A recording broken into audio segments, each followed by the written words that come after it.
Bismillahirrahmanirrahim. Assalamu alaikum. Welcome back dear students. Today I am going to teach you plant hormones. Dear students, plants भी जो हैं वो आपके पास living organism हैं और उनमें कोऑर्डिनेशन जो होती है वो स्पेसिफिक केमिकल सब्सटेंसेस होते हैं जिनको हम हार्मोन्स बोलते हैं, उनके ज़रिए हो रही होती है। अब ये जो हार्मोन्स होते हैं they are synthesized at one place of the body and targeted to the other place of the body, और we can say एक जगह पर ये बनाए जा रहे होते हैं और दूसरी जगह पर ये क्या कर रहे होते हैं, टारगेट कर रहे होते हैं, and they are transported with the help of sap in the case of plant. अब बेसिकली आपके पास जो है एफएससी के अंदर 5 तरह के हार्मोन हैं डियर स्टूडेंट्स। उनके नाम है, एक का नाम है ऑक्सिन, दूसरे का जिब्रालिन और तीसरे का नाम cytokinin, abscisic acid and ethylene. अब इन पांचों के मेन 5 फंक्शन जो हैं वो बेसिकली सबके डिफरेंट है। जो मेन 5 फंक्शन हैं उनमें से जो ऑक्सिन है, याद रख लें, ऑक्सिन जो है वो cell division and cell enlargement करवाता है। बेसिकली इसका काम होता है सेल एनलार्जमेंट करवाना। उसके साथ साथ जो आपके पास जिब्रेलिक एसिड या जिब्रालिन्स होते हैं उनका काम होता है टू ब्रेक द डोरमेंसी, क्योंकि ये अल्फा एमाइलेज प्रोड्यूस करते हैं तो इस वजह से बड या फिर सीड की डोरमेंसी को ये ब्रेक करने में हेल्प करते हैं। ये इनके मेन फंक्शन है। साइटोकाइनिन्स का साइटोकाइनेसिस से निकला है, यानी कि सेल डिवीजन में हेल्प करना, और इसी तरह से एब्सिसिक एसिड का काम होता है एब्सियन काज करना। एब्सियन क्या होती है, फ्रूट को गिराने में हेल्प करना, लीफ को गिराने में हेल्प करना, तो ये काम होता है आपके पास एब्सिसिक एसिड का। और इथाइलिन का काम होता है आपके पास डियर स्टूडेंट्स फ्रूट राइपनिंग के अंदर। तो इन सब के ये 5 मेन जो हैं वो काम होते हैं। बाकी जो है वो एक दूसरे के साथ ये कुछ की एंटागोनिस्टिकली काम कर रहे होते हैं और कुछ एक दूसरे को सिंक्रोनाइज करके, एक दूसरे को एड करके जो फंक्शन है वो कर रहे होते हैं। तो अभी ये जो मैंने फंक्शन लिखे हैं ये इनके सिमिलर फंक्शन है एक दूसरे के अंदर।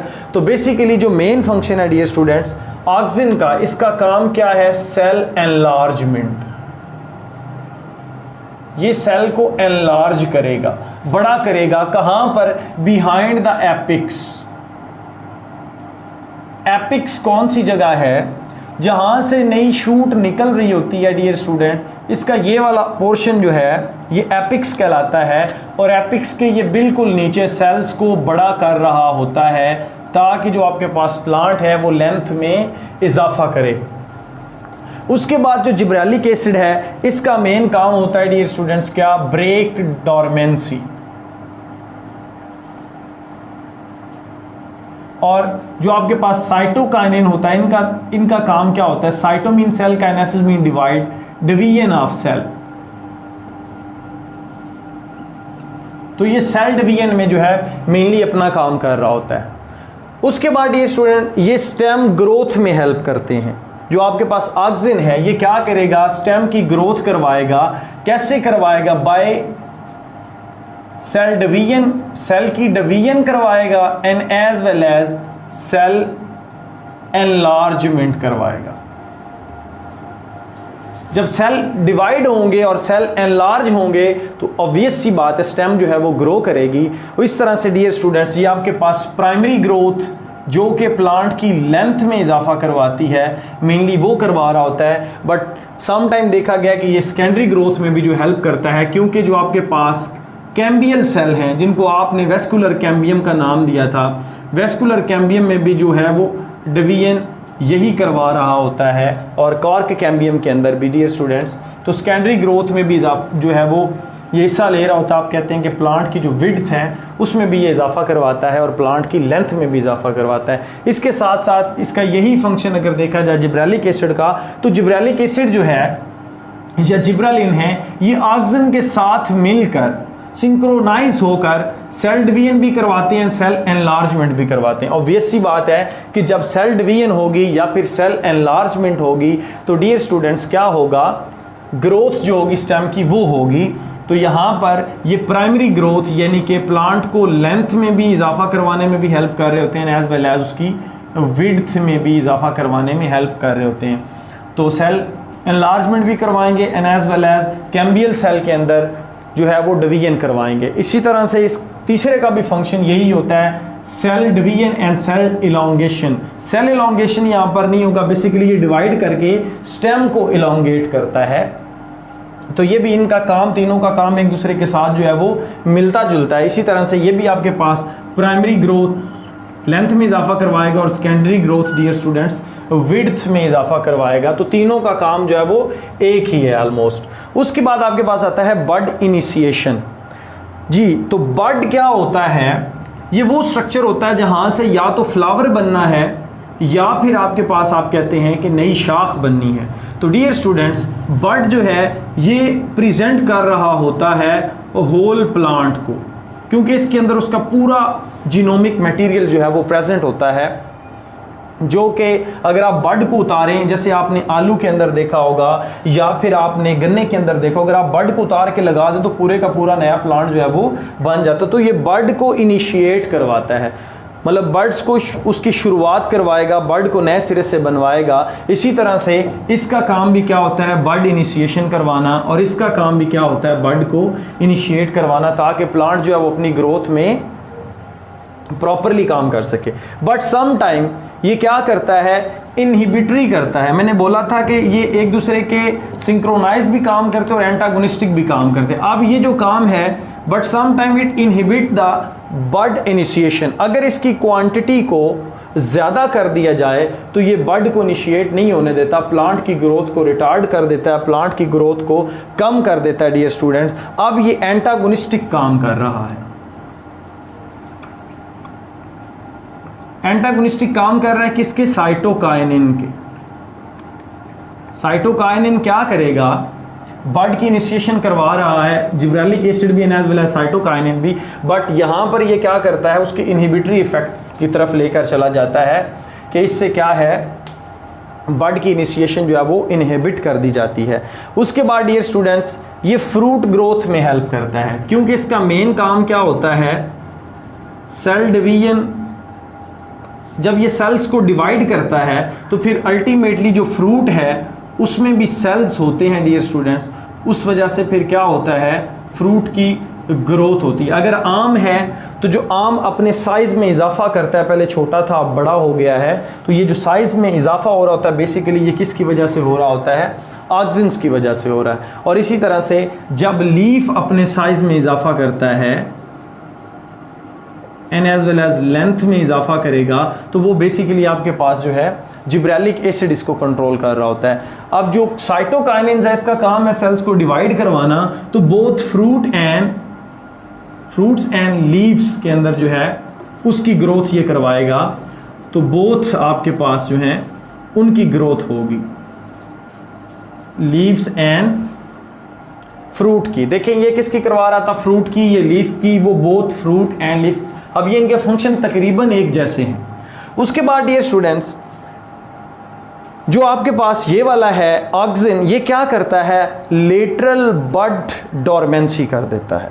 जो बड्स होते हैं लेटरल साइड पर, मसलन जिन्होंने ये वाली शाखें साइडों पर निकालनी होती हैं, इसका काम क्या होता है ऑक्सिन का? सम टाइम ये उनको इनहिबिट कर देता है कि साइड वाली शाखें नहीं निकलती, बल्कि प्लांट जो है वो अपनी लेंथ में इजाफा करता जाता है।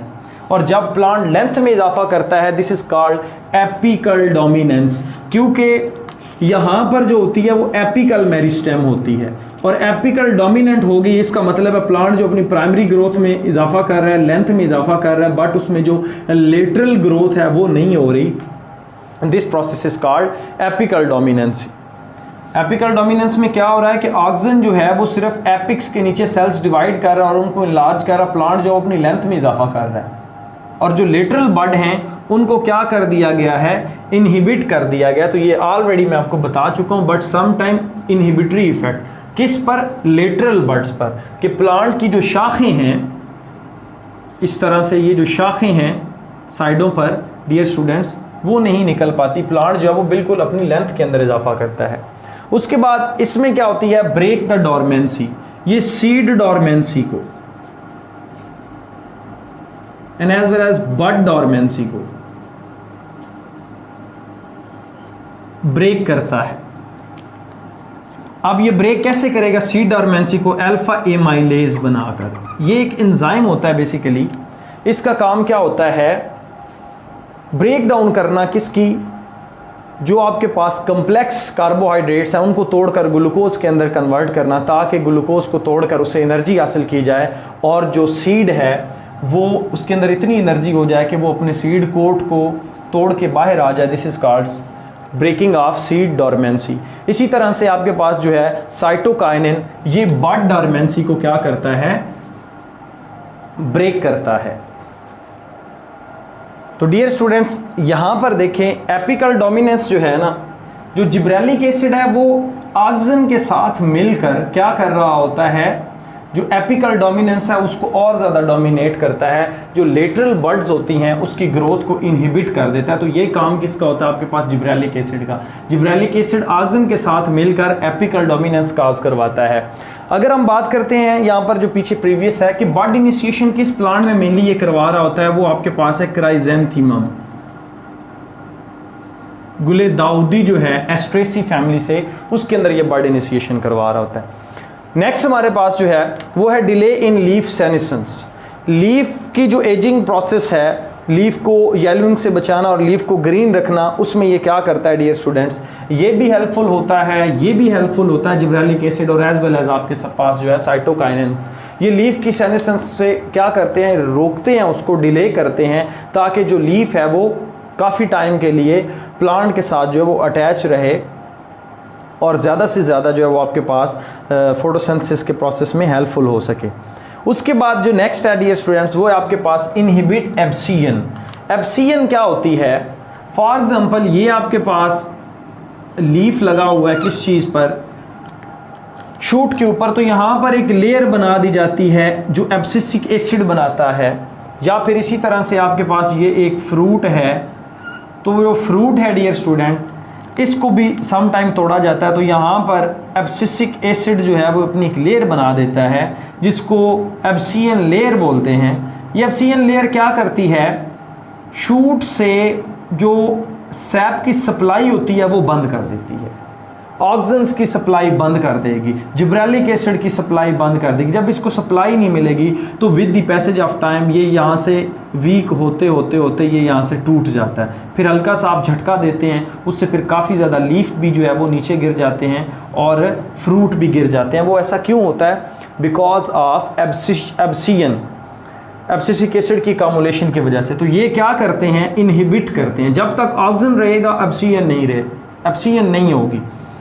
तो ये एब्सिसिक एसिड के क्या अब काम कर रहा है, एंटागोनिस्टिक काम कर रहा है। इसी तरह से dear students to inhibit the absence oxygen is very necessary. Oxygen जो है इंडोल एसिटिक एसिड ये बहुत ज़्यादा नेसेसरी होता है टू इनहिबिट द एब्सियन। उसके बाद हमारे पास नेक्स्ट है वो आपके पास है जिब्रेलिक एसिड। इसका काम क्या होता है, लॉन्ग डे प्लांट में जो है ना डियर स्टूडेंट्स, ये फॉर रेड लाइट जो होती है उसके सब्स्टिट्यूट के तौर पर काम करता है और लॉन्ग डे प्लांट के अंदर फ्लावरिंग को प्रमोट करता है, इंट्रोड्यूस करवाता है। ये किसका काम होता है आपके पास, जैसा जिब्रेलिक एसिड। और लास्ट में आपके पास जो है कमर्शियल यूज़ होते हैं इनके, ऑक्सिन्स हो गए या जिब्रेलिन्स हो गए या फिर आप कह सकते हैं साइटोकाइनिन्स हो गए। तो ऑक्सिन में जो बेसिकली आपके पास हैं वो कौन सा है, नेफ्थलीन एसिटिक एसिड है, उसके बाद इंडोल प्रोपानोइक एसिड है, उसके बाद 2,4-D है यानी कि 2,4-डाइक्लोरोफिनॉक्सी एसिटिक एसिड। ये कमर्शियली प्रिपेयर किए जाते हैं, इनका कमर्शियल यूज़ होता है। जो आपके पास नेफ्थलीन एसिटिक एसिड है डियर स्टूडेंट, ये फ्रूट सेटिंग में हेल्प करता है और as well as stimulates the fruiting. तो फ्रूट को डेवलप करने में और फ्रूट को सेट करने में काम किसका होता है, नेफ्थलीन एसिटिक एसिड का। बहुत सारे प्लांट्स में इसका यूज़ किया जाता है, लाइक मैंगोज़ के अंदर इसका यूज़ किया जाता है। And as well as indole propanoic acid जो है ये भी फ्रूट सेटिंग में हेल्प करता है और सम टाइम ये पार्थिनोकार्पी जो है वो इंट्रोड्यूस करवा देता है। पार्थिनोकार्पी क्या है, ये एसेक्सुअल रिप्रोडक्शन है एक तरह की, आप कह सकते हैं कि इसमें फर्टिलाइजेशन नहीं होती। विदाउट फर्टिलाइजेशन जो एग है वो डायरेक्टली फ्रूट के अंदर कन्वर्ट हो जाता है और इसमें सीड की फॉर्मेशन नहीं होती। तो पार्थिनोकार्पी को इंट्रोड्यूस करवाया जाता है किसके अंदर, ज़्यादातर आपने डेट्स देखी होंगी, खजूरें, या फिर आजकल जो मेलन वाटर मेलन्स आ रहे हैं उनके अंदर भी ये सेम सीन है कि पार्थिनोकार्पी के थ्रू उनको जो है सीडलेस फ्रूट बनाया जाता है। और इसी तरह से 2,4-D है, ये डियर स्टूडेंट्स ब्रॉड लीफ जो वीड्स होती हैं, जड़ी बूटियाँ होती हैं सीरियल क्रॉप्स के अंदर, फॉर एग्जांपल आप कह सकते हैं वीट है, मेज़ है, आपके पास बार्ले है, उसके साथ साथ आप कह सकते हैं राइस है, उनमें से जो बड़े पत्तों वाली वीड्स होती हैं उनको ख़त्म करने के लिए जब हम ज़्यादा क्वांटिटी में 2,4-D यूज़ करते हैं तो वो क्या हो जाती हैं, ख़त्म हो जाती हैं वहाँ से। इनहिबिट पोटैटो स्प्राउटिंग, मैंने आपको बोला है कि जब हम इसको ज़्यादा दे देते हैं, इसकी ज़्यादा क्वांटिटी कर देते हैं तो ये क्या करता है, बड की इनिशिएशन को रोक देता है। तो यहाँ पर ये देखिए इनहिबिट पोटैटो स्प्राउटिंग, जो बर्ड फॉर्मेशन होती है पोटैटो के ऊपर, आपने देखा होगा कि आप आलू को रखते हैं तो वो थोड़ी देर के बाद क्या हो जाता है, कुछ अरसे के बाद उसके ऊपर आंखें बनना शुरू हो जाती हैं, बर्ड्स बनना शुरू हो जाते हैं और वहाँ से नया आलू बनना स्टार्ट हो जाता है। तो ये उसको रोकता है ताकि आलू को काफ़ी टाइम के लिए क्या किया जा सके, स्टोर किया जा सके। एंड रिटार्ड एब्सियन, ये ऑलरेडी मैं आपको बता चुका हूँ। अब नेक्स्ट जो है डियर स्टूडेंट्स कमर्शियल यूज़ है आपके पास एब्सिसिक एसिड का, तो ये फ्रूट ग्रोथ में हेल्प करता है, यानी कि फ्रूट को बड़ा करेगा। अब ये साइमल्टेनियसली काम कर रहा है ऑक्सिन के, उसमें आपके पास टैंगरीन्स जो हैं, संतरे होते हैं छोटे, उनकी और एज वेल एज पियर नाशपाती में ये फ्रूट की ग्रोथ को ज़्यादा करेगा। और उसी तरह से पार्थिनोकार्पी इन ग्रेप्स करवाएगा कि सीडलेस ग्रेप्स, उनकी प्रोडक्शन में हेल्प करेगा। और नेक्स्ट हमारे पास है माल्टिंग, ये बड़ा इंपॉर्टेंट प्रोसेस है डियर स्टूडेंट्स। माल्टिंग जो है वो बेसिकली आपके पास बीवरेजेस इंडस्ट्री के अंदर यूज़ होता है विस्की बनाने के लिए या फिर मशरूब बनाने के लिए। तो बार्ले के सीड जो हैं उनको यूटिलाइज करते हुए अल्फा एमाइलेज की प्रोडक्शन को जो ज़्यादा किया जाता है, बेसिकली आप जिब्रेलिक एसिड को यूज़ करते हैं बार्ले सीड्स के ऊपर, जिससे क्या होगा, अल्फा एमाइलेज जो है वो ज़्यादा प्रोड्यूस हो रहा है। और इस वजह से क्या होता है, जो कम्प्लेक्स हाइड्रोकार्बन्स होते हैं या कार्बोहाइड्रेट्स होते हैं उनको तोड़कर सिंपलर के अंदर कन्वर्ट किया जाता है। और नेक्स्ट आपके पास है डियर स्टूडेंट्स ये जो साइटोकाइनिन है, साइटोकाइनिन क्या करता है, डिले एजिंग, एजिंग नहीं होने देता, प्लांट्स को बूढ़ा नहीं होने देता, लीफ को जो उनकी डीकलराइजेशन नहीं होने देता, और एज वेल एज ये डोरमेंसी को भी ब्रेक करता है। ये सब इनके क्या थे, कमर्शियल यूजेस थे। एक जो चीज़ रह गई है वो आपके पास है बोल्टिंग। बोल्टिंग किसको बोलते हैं, आपने देखा होगा कि प्लांट जो सम टाइम, फॉर एग्जांपल ये सॉइल है और ये सॉइल के साथ ही प्लांट जो है ये ग्रो किए हुए होते हैं, प्लांट अपनी हाइट में इजाफा नहीं कर रहा होता। तो जब जिब्रेलिक एसिड यहाँ पर आता है तो ये रोसेट फॉर्मेशन से प्लांट को क्या कर देता है, इलोंगेशन कर देता है। सो आप कह सकते हैं elongation of rosette plant. Rosette plant की जब इलोंगेशन होगी वो आपके पास बेसिकली क्या कहलाएगा, दैट इज द बोल्टिंग। और इसी तरह से जो आपके पास ऑक्सिन है डियर स्टूडेंट्स, ये रूट की ग्रोथ में भी हेल्प करता है और आपके पास जिब्रेलिक एसिड भी रूट की ग्रोथ में हेल्प करेगा। एंड साइटोकाइनेंस भी जो है वो रूट की ग्रोथ में हेल्प कर रहे होंगे। अब हमारे पास दो नेक्स्ट हैं एब्सिसिक एसिड और इथाइलिन। डियर स्टूडेंट्स इनके जो दो मेन फंक्शन है, एब्सिसिक एसिड का जो मेन फंक्शन होता है ये क्या करवाता है, एब्सियन करवाता है, मतलब कि फ्रूट को ड्रॉप करना, लीफ को ड्रॉप करना, ये काम एब्सिसिक एसिड का होता है। और इसी तरह से इथाइलिन का काम जो है वो मेन जो है वो आपके पास फ्रूट राइपनिंग होता है, यानी कि फ्रूट को पकाने में जो हेल्प कर रही होती है वो आपके पास इथाइलिन होती है। अब इनके जो एक दूसरे के साथ मिलते मिलते से हैं फंक्शन, वो है आपके पास एक इनहिबिटरी इफेक्ट। इनहिबिटरी जो है वो क्या कर रहा है ये डियर स्टूडेंट्स, ग्रोथ को इनहिबिट कर देता है सम प्लांट्स के अंदर। इसी तरह से ये भी ग्रोथ को इनहिबिट कर देता है।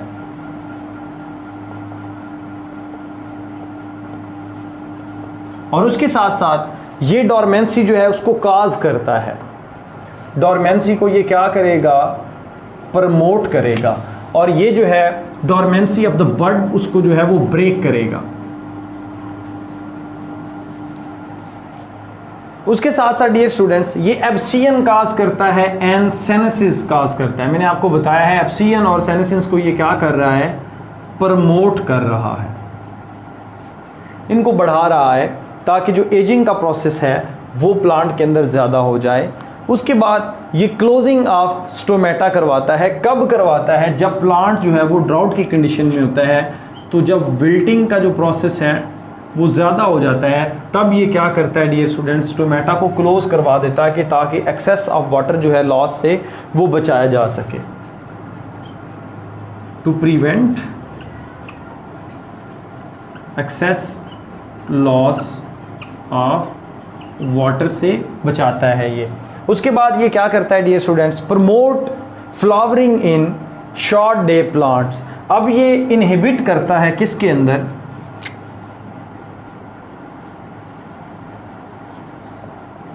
In long day plant.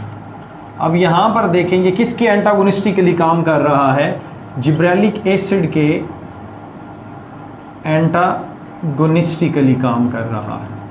वो क्या करवाता है, लॉन्ग डे के अंदर प्रमोट करवाता है, तो यहाँ पर ये क्या कर रहा है, इनहिबिट करवा रहा है। तो डियर स्टूडेंट्स, इसका जो कमर्शियल यूज़ होता है वो बेसिकली आपके पास कैसे होता है कि एब्सिसिक एसिड का फॉर एग्जांपल एक ट्री है, उसके ऊपर आप क्या करते हैं, या पूरा बाग है ट्रीज़ का, उसके ऊपर आप क्या करते हैं, एब्सिसिक एसिड जो है वो जब फ्रूट आपको पता चल जाए कि प्रॉपर साइज अटेन कर चुका है, तो आप क्या करते हैं, उसके ऊपर एब्सिसिक एसिड का स्प्रे कर देते हैं। अब एब्सिसिक एसिड का स्प्रे करने की वजह क्या होती है, ताकि आप जो है वो बजाय इसके कि फ्रूट को एक एक करके तोड़ें, आप उसका जो है वो कमर्शियल यूज़ करते हैं, आप उसके ऊपर ये एब्सिसिक एसिड का स्प्रे कर देंगे। उसके रिजल्ट में क्या होगा कि with the passage of time fruit जो है वो ऑटोमेटिकली ड्रॉप होना शुरू हो जाएगा। तो ये पीरियोडिकली जो है फ्रूट को गिराने के लिए आप जो इस्तेमाल करते हैं। उसके साथ साथ ये जो आपके पास है ये प्रमोट करता है फ्लावरिंग इन पाइनएप्पल। पाइनएप्पल के अंदर फ्लावरिंग जो है वो इथाइलिन जो है वो प्रोड्यूस कर रहा होगा, या इथीन आप इसको बोलते हैं। इसके जो कमर्शियल यूजेज है उसमें सबसे पहला यूज इसका यही है कि जो यील्ड होती है पाइनएप्पल की, उसको बढ़ाने के लिए उसमें फ्लावरिंग को इंट्रोड्यूस करवाया जाता है। फ्लावरिंग इंट्रोड्यूस होगी तो फ्रूट भी ज़्यादा होगा, ऑब्वियसली बात है। तो ये इसका कमर्शियल यूज़ है। उसके साथ साथ ripening of tomatoes and citrus fruit, आपको ऑलरेडी बताया कि इसका मेन काम क्या होता है कि फ्रूट राइपनिंग में हेल्प दे रहा होता है। तो टोमेटो को पकाने के लिए as well as citrus fruit को जो है वो उसको राइप करवाने के लिए इसका कमर्शियल यूज़ किया जाता है। फिर एक पाउडर मिलता है, सॉलिड फॉर्म में भी है, पाउडर फॉर्म में भी होता है, एथिफोन।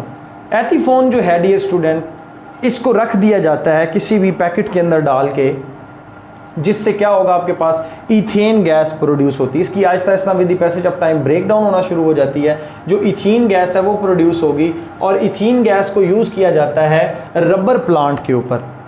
रबर प्लांट में इसकी यूटिलाइजेशन का फ़ायदा क्या होता है, वहाँ से लेटेक्स को हासिल किया जाता है। लेटेक्स आपने देखा होगा जितने भी रबर प्लांट हैं उनके अंदर dear students latex white colour का जो है वो मटेरियल होता है। उसको आप फिर बहुत सारी चीज़ों के अंदर, अद्वियात के अंदर इस्तेमाल करते हैं। तो वो हासिल करने के लिए आप क्या करते हैं, इसका यूज़ करते हैं। या फिर आप ये जो एथोफोन है इसको कहाँ पर इस्तेमाल करते हैं, किसी भी बंद चीज़ के अंदर इसको डाल के, और उसके अंदर क्या कर दिया जाता है डियर स्टूडेंट्स, फ्रूट्स रख दिए जाते हैं। जिससे क्या होता है, फॉर एग्जांपल आजकल मैंगो का सीज़न है, तो कच्चे मैंगोज़ को आप किसी भी पेटी के अंदर रख देंगे और उसको ऊपर से बंद कर देंगे, एयर टाइट कर देंगे। ये फिर क्या प्रोड्यूस करेगा, इथीन प्रोड्यूस करेगा, जिसको आपने इथाइलिन का भी नाम दिया है। उससे फिर क्या होता है, कुछ अरसे के बाद जो फ्रूट है वो राइप कर जाता है, या फिर बड़े बड़े स्टोरों में इसका इस्तेमाल होता है। तो डियर स्टूडेंट्स, ये था हमारा आज का लेक्चर जिसमें हमने प्लांट्स हार्मोन को पढ़ा है। इंशाल्लाह कल नए लेक्चर के साथ हाजिर होऊंगा। Stay connected, stay blessed. Thank you, अल्लाह हाफिज़।